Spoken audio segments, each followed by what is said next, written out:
价值和最有潜力的艺术家。就是这两个部分啊。当然，价值呢，它也有一个认知问题。我们呢，往往呢，这个市场工作者呀，他应该有一个认知，就是怎么样拨开这个叫历史的迷雾，是吧？或者是层层的社会的那种限制，然后呢，去发现真正的艺术，或真正的艺术家真正的作品。因为这个中国，如果我们看不清自己的时候，我们可以去看国际上，它这么多年这个它的变化。因为相对于这个中国艺术市场而言啊，像欧美的主流的这个艺术市场，它是发育的比较健全。对。时间也比较长，它时间比较长，它上百年的啊，甚至像苏富比、佳士得成立都200-300年了吧，像200多年以上的历史，它是有一个比较充分孕育的市场机制。那么在这个机制里头呢，比如说它就出现了像有一些叫蓝筹艺术家的这个概念，对，是吧？那么价值投资它主要是针对的，就是其中一个主体是针对的这个价值，就是叫所谓的蓝筹艺术家主体。那比如对应一下，那说那在中国谁是蓝筹艺术家？也有人可能会问这样的问题。比如说我刚才阐述的那个，在中国的叫基石艺术家部分，就第一、第二代的和中间艺术家部分，这部分它是经过一定市场检验的，也比较充分孕育的一个过程了，逐渐形成了共识。对，学术上的、市场上的共识。那这部分它相对来说是一个比较有价值的艺术群体，比较稳定的。对，蓝筹艺术家说到这个，对，又可以看看这蓝筹艺术家在这儿。再来一轮，你这里估计很多就是这种啊。对，其实呢，刚才这个一鸣可能没有太细翻里面的这个内容哈。就我们这一次的这个嘉德日历呢，它不是说去年这个成交的这些作品，它呢是对我们一个30年的回顾，对所以呢，它可能就是把各个时期的这个重要的，你看这有2020年的，有2021年的，对也有这个其他年份就当时拍的作品都收入各种类型很丰富，而且呢各个门类有画儿，有瓷器，有总而言之是非常好看。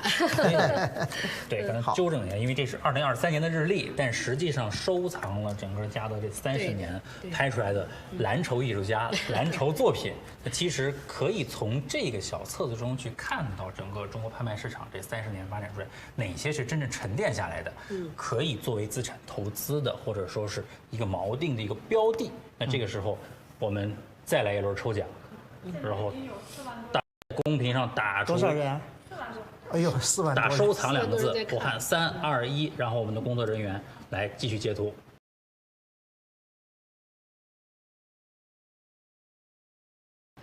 开始。好，那再来一轮抽奖之后，其实就顺着可能要聊一些更大的话题了。刚才谈到这个蓝筹艺术家，我记得大军老师有一个说法，就是说艺术品作为资产，那这个资产是如何去理解这个艺术品作为资产？您有什么标准吗？其实艺术品这个价值呢，很多这个学者都在论述啊。我觉得不能去单独的谈资产问题。对。但是呢，一定离不开资产问题。比如说我们说的艺术品的价值，有人认为就是美，对，美学是一个艺术本体本身的价值，美学的价值啊。比如说它有社会价值，就这2个价值是艺术，任何艺术品都是甚至与生俱来的东西。但是呢，它也有叫资产的价值，或者叫金钱的价值，就是它这些综合的因素结合在一起，形成了艺术品的资产价值。这个说起来可能就是觉得比较功利啊，中国人一提钱，总觉得是不是不好了啊？其实你比如说举例叫文化遗产，是吧？我们现在联合国教科文组织在划定文化遗产，那你说文化遗产的概念里有没有资产的分量在里头？对，我想它应该是占有很大的，对，是吧？所以我觉得，市场经济的孕育的结果，它一个很大的进步，就是在开始承认叫资产的价值，包括在我们这个艺术品市场里面，应该说人们也会越来越认知到，艺术品本身应该是来认知到它作为一个资产的价值。这一点上呢，我觉得我自信会被越来越多的人呢，就是所认知。当然你说什么叫认定这个资产，那就怎么来操作也好，怎么来做生意，我觉得这是一个技术问题。对，它是更复杂的一个市场体系。对，因为我看到咱们光在单平台上的一个观看上就超过4万了，其实有很多大众的这种观众，但是其实是你们雅昌网上的还是嘉德？这是光嘉德就4万多，雅昌还有平台，然后还有其他的各大平台。今天比较多，看来。对，这个时候我就想，肯定有很多大众的观众想了解。大军老师是有经验，然后其实刚才提到一个2级市场、1级市场，那其实1级市场、2级市场是一个可以借鉴的几种市场。那这个时候刚才您谈到资产问题，其实整个艺术市场已经区分了有一个相对成熟的2级市场、1级市场，还有更多的美术馆、艺术家，它是一个很完整的一个复杂的生态，是个生态。对。那在这个过程中，其实现在1级和2级市场它所呈现是一个什么样的状态？我比如说是在1级市场应该去买什么样的作品，或者2级市场买什么样的作品，或者这个市场的我记得您提这个叫融合性市场，对吧？就现在可能有大家看到有拍卖会、有艺博会、画廊的展览，包括拍卖有私洽，其实这个市场可能会呈现出一种新的态势。您怎么看这个新的这种未来的这个市场发展的一个态势？那我先说一下，就是我觉得中国艺术市场呢，它是和西方艺术市场是可以参照的一个市场。这个不是说谁好谁坏，明白。但是呢，它可能有先有后，或者有一个逐渐修正的这么一个过程。比如说西方呢，它有比较完善的拍卖行制度，它也有画廊制度，当然也有围绕这个生态中的大量的，比如说美术馆、策展人、学术出版等等传媒包括收藏家群体的这样一个构建的一个系统。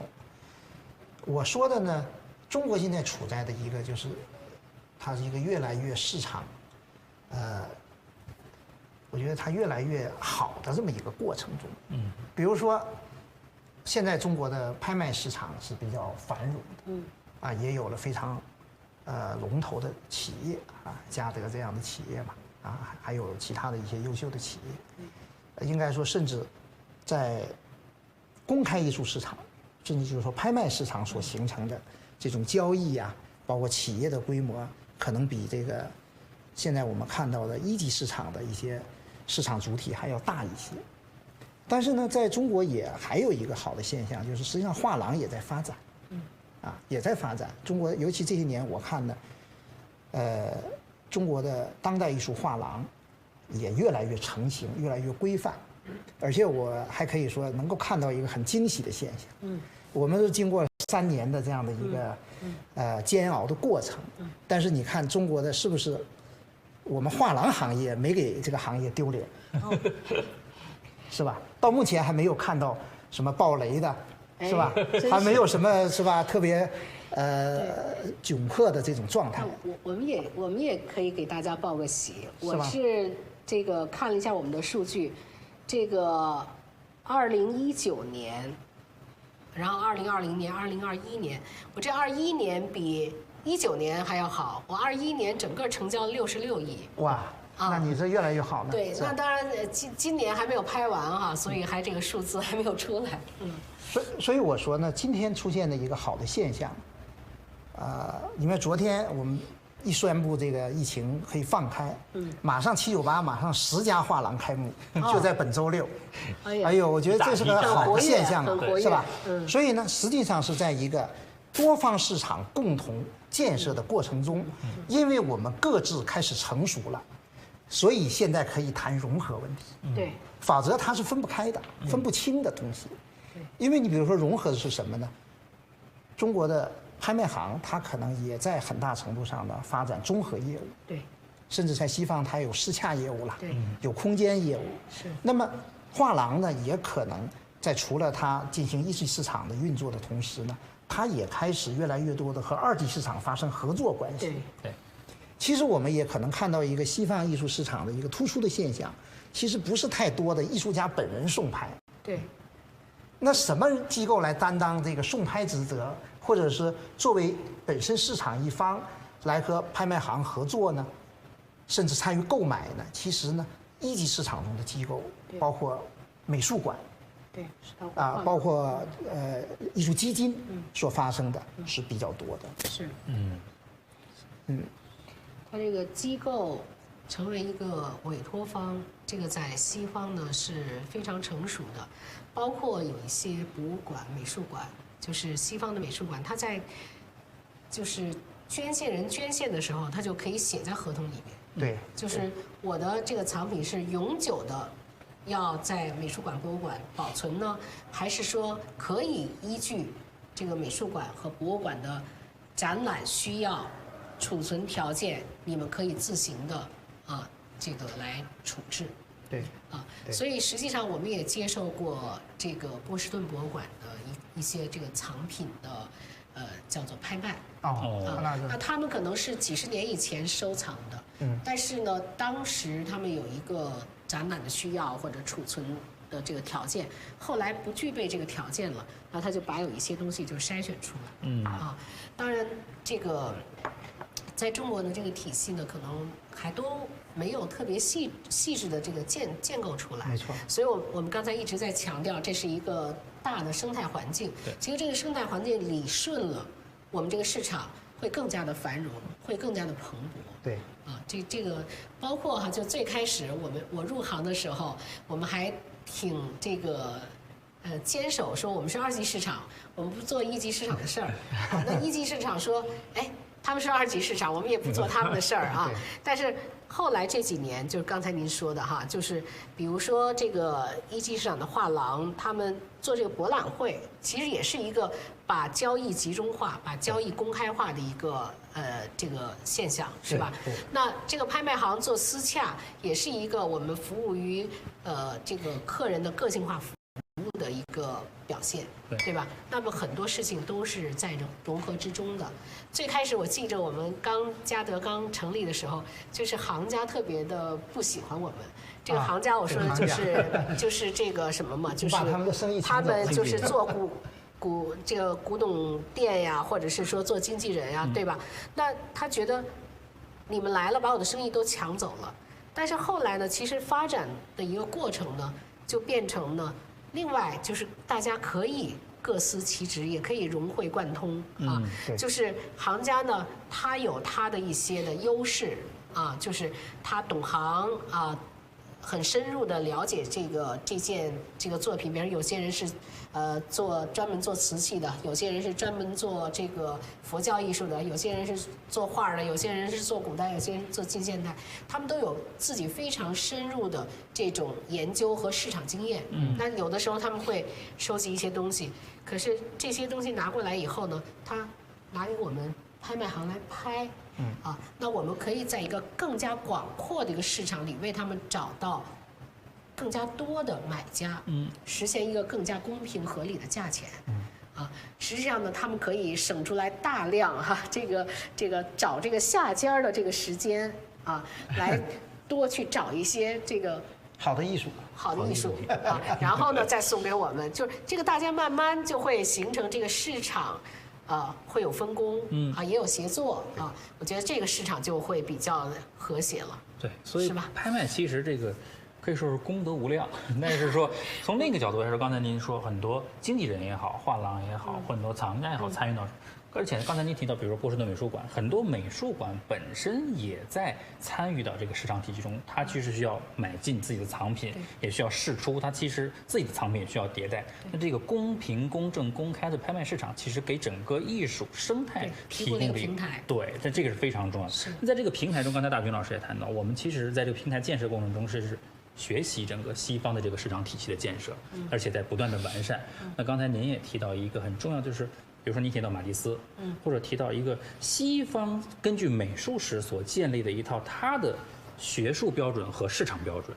那这个我们中国的这个从书画到现当代整个艺术，是不是也可以有一个对标？或者说从这个对标中，我们是不是可以看到，中国的书画大家都会说，那齐白石、黄宾虹涨这么高了，那这个价格很高，那是不是还有继续发展空间？包括现当代，刚才您提到的吴冠中先生，那还有很多未来的蓝筹艺术家，包括很多新锐艺术家，那他们是不是有更多的上升空间？那如果从中西方这个学术脉络和市场脉络来对比一下，那我们是不是可以对未来有些期许？其实呢，在谈到这一点哈，我就特别要说，就是其实中国的这种学术界哈，还有我们的艺术评论这个角色，包括我们的策展人角色，其实可以担当起更多的，就是刚才您讲的这一部分的责任。从我们当年，我老说，从我们当年这个学习这个美术史哈，我也问了一些这个美院的这个。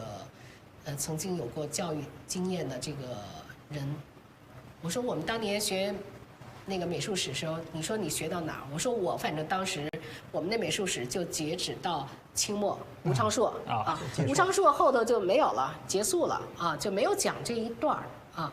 那当然就是说越当代的越难讲。是吧？我们的历史都是因为它要透过一个时间的维度才能看清很多事情，所以呢，基本是古代的还比较好讲一些。那这一段呢是靠什么？就刚才其实我们讲到吴冠中也一样，他通过大量的这种出版、展览，其实每次出版展览啊，都是一个梳理的过程，对，都是一个衡量每一个艺术家的一个过程，啊，都是一个学术讨论的过程。我觉得在这一块就要做非常繁重的工作啊，才能够把这段梳理开。对。那其实呢，就是现在我们拍卖行，我老觉得呢，我们承担了一些啊，就是本不该我们这个承担的这个责任，但是呢，确实我们也做了。比如说，我们会看到哈，在这个嘉德的微信公众号上、视频号上，啊，我们每一次都会来以我们的理解、认知，然后这个研究来解读很多作品。啊，我们的这个图录越做越厚啊，然后呢也是有大量的这个研究的这个文章在里面。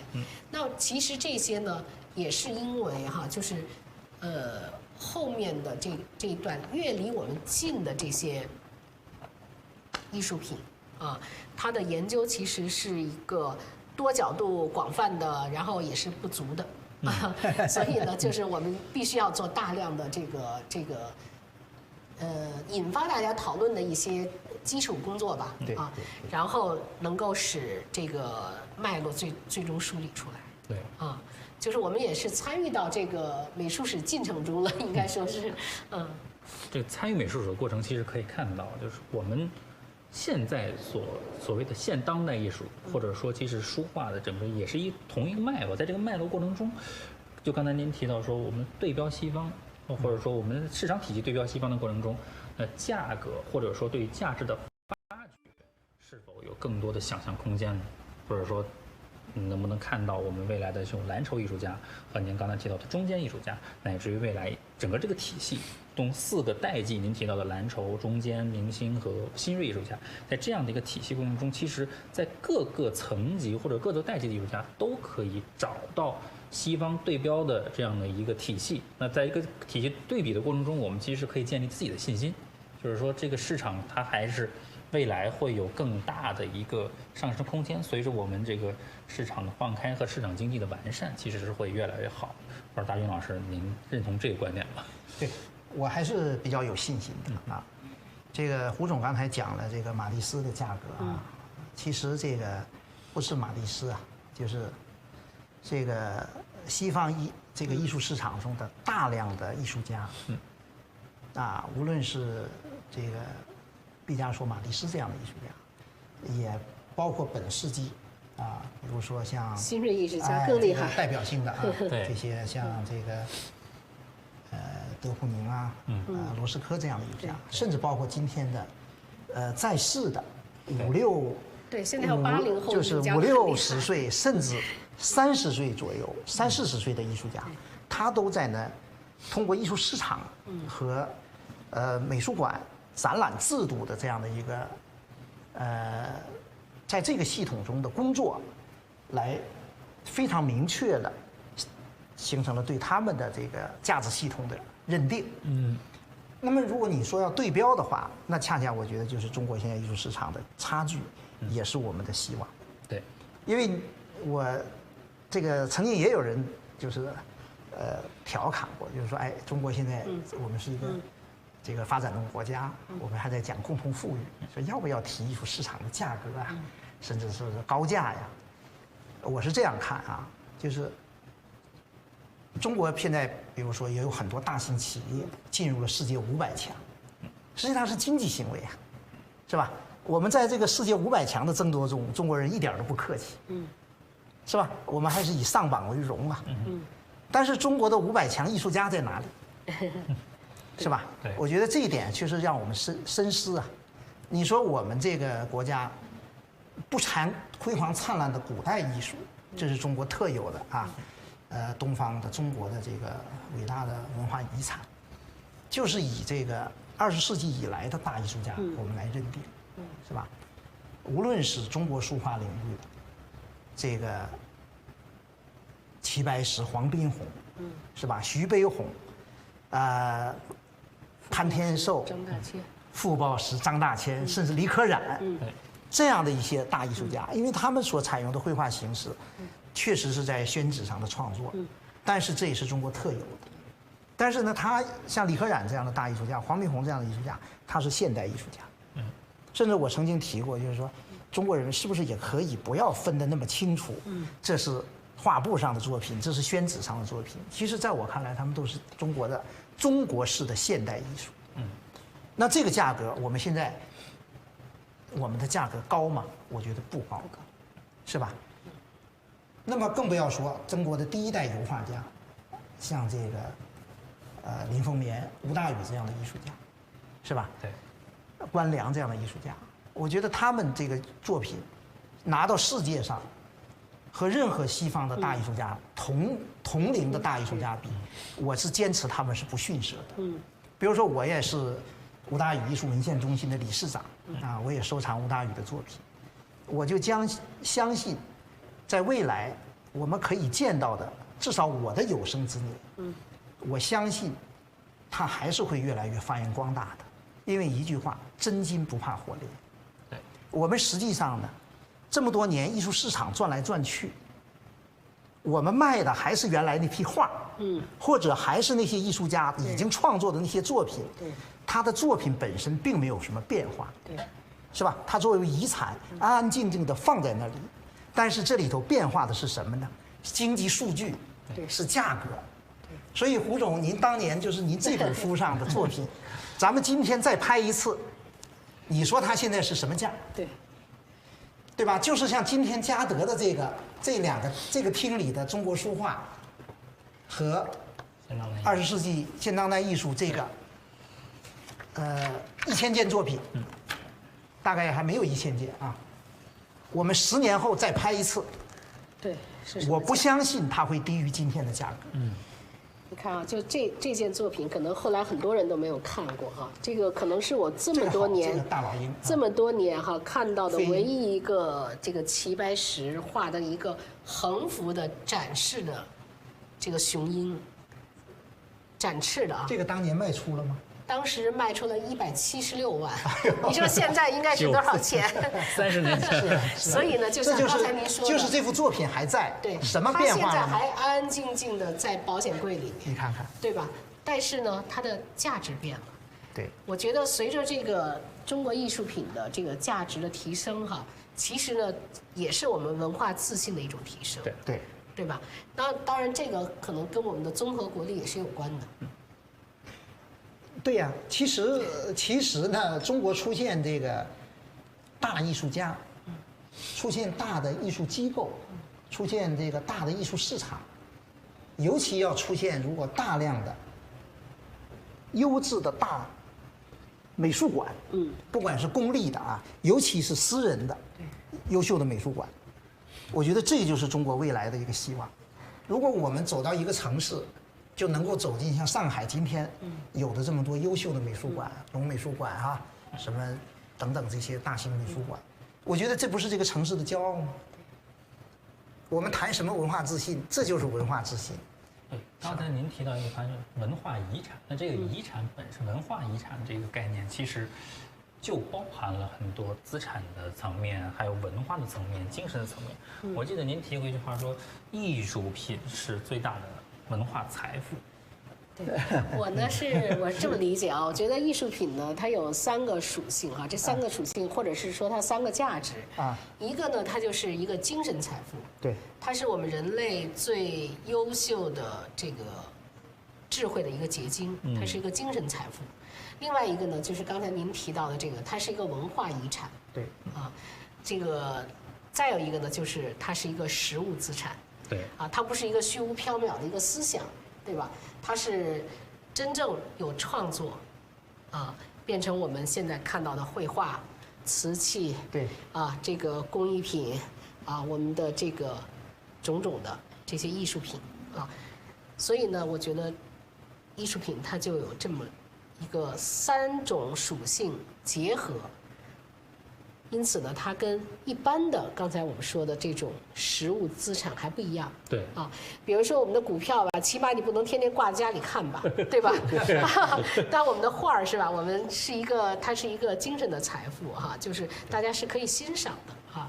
那么我们这个作为一个文化的遗产，它可以带着我们的历史，带着我们的过往啊。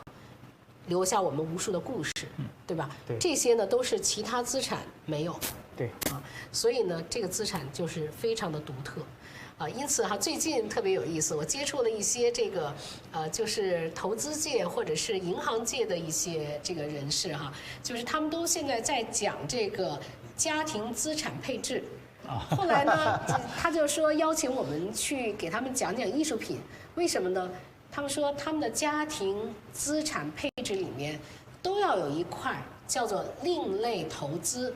这个另类投资呢，哈，我说你这个另类投资是什么呢？他说基本都是希望他们投资一点艺术品。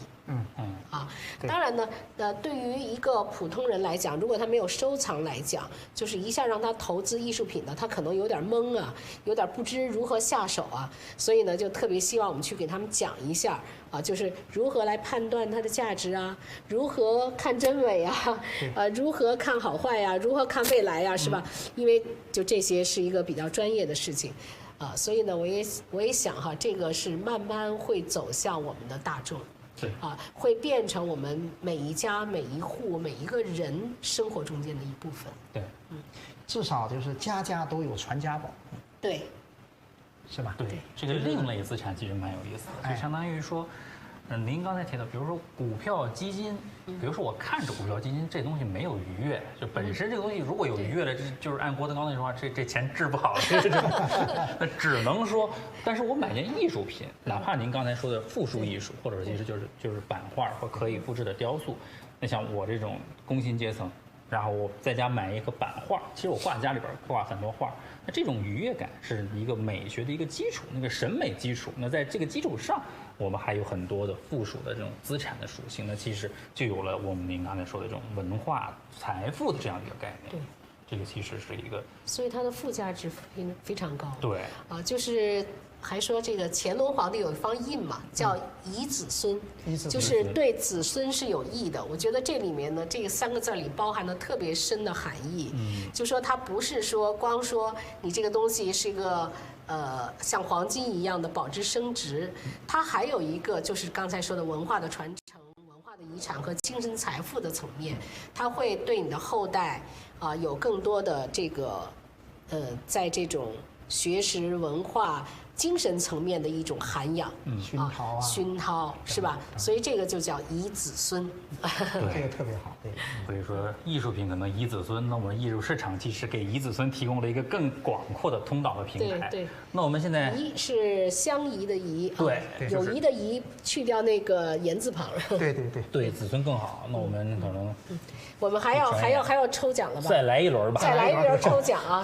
再来一轮抽奖。对，好，希望更多的人能够接近尾声，看到我们的这个嘉德日历哈。一边是抽奖，一个就是如果我们的网友有什么问题，可以打在公屏上。我在开始也说了，我们可以问2位老师。好，然后呢，我们先来一轮抽奖，在公屏上打收藏，我喊3、2、1，我们工作人员截图3、2、1，好嘞。再来一轮抽奖之后，请工作人员看看有什么现场的观众的问题，正好借此机会我们聊一下。咱们现在聊了有2个小时，2钟头是吗？这不知不觉真快的啊，真快哈，聊得还挺这个热闹。我们还可以有第3期啊，再过半年。好。要不再抽一轮吧？还有好多人呢。再抽一轮，再抽一轮。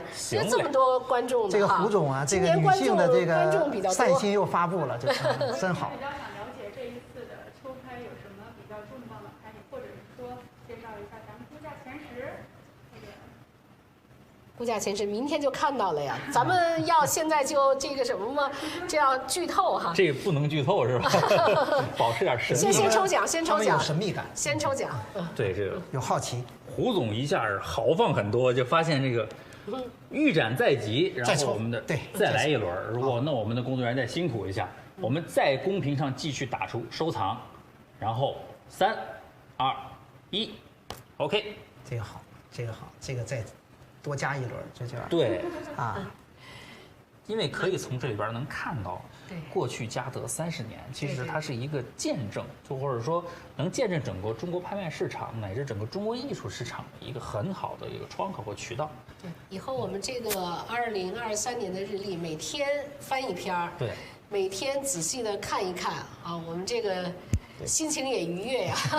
我觉得中国很多企业都应该印这种台历。就是我们这个中国的，我们讲这个企业有钱了，或者说企业要搞企业文化建设，或者有自己的这个凝聚力，是吧？甚至就是即使从宣传的角度，这么样一本内容丰厚的，是吧？设计精良的这样的一本这个台历，无论是给员工给客户，这都是非常好的事。对，这是个好礼物。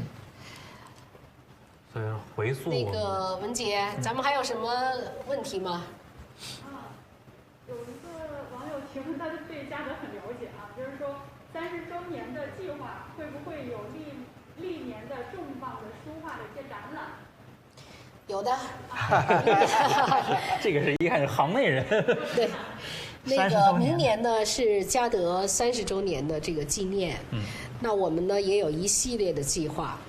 比如说我们要有一些出版，就是把我们30年来，这个最精彩的作品这个呈现出一个套书。那我们在10周年的时候做过，20周年的时候做过。那我们今年呢接续20年之后这10年大概我们要做6本书然后展览呢，就是有更多了。我可能现在让我数，我都数不清楚，因为有一些还在这个计划和这个策划之中。当然了，最重要的，我们会组织策划最精彩的超级夜场，来纪念我们这个嘉德30周年，也纪念我们中国艺术品市场走过的这30年超级夜场，我也是回馈我们所有的这个伴随我们30年来的这些朋友们。好。那感谢大家这个。做了这么久来看我们几个人聊天那个希望明天呢，我们嘉德的秋拍预展开始了，希望能够在展场看到大家。当然也知道有一些外地的朋友还不能这么快的赶来，那我们也通过我们的视频，通过我们的微信公众号，给大家传播更多的这个视频和这个信息那个。谢谢大家。好，坐在这个地方其实很感慨就是经过这3年的时间，可能一下子市场放开了，我们对未来有更多的期许，包括嘉德明年是30周年，我们中国文物艺术品市场拍卖今年正好也是30周年，在这种，我想一句话叫3生万物吧，就是未来的其实会越来越开放，越来越好，整个艺术品市场越来越繁荣，也。再次感谢2位老师，感谢我们的观众，谢谢大家。好，谢谢大家。